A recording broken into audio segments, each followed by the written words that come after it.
کل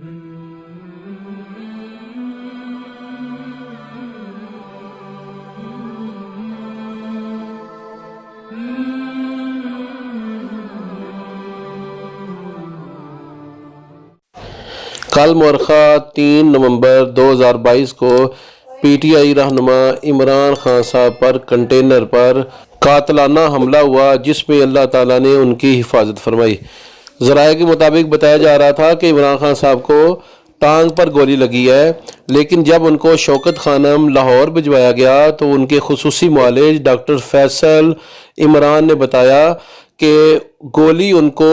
نہ لگی ہے نہ چھو کر نکلی ہے، بلکہ گولی کے چند ذرات ان کی ٹانگ پر لگے ہیں، جس کی وجہ سے ان کی سرجری ہوگی۔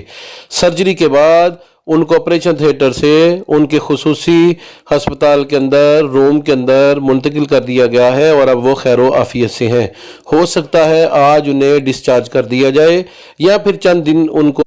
آرام کا مشورہ دیا جائے۔ تو پی ٹی آئی رہنما عمران خان صاحب کو نہ گولی لگی ہے نہ گولی چھو کر گزری ہے، وہ محفوظ ہیں،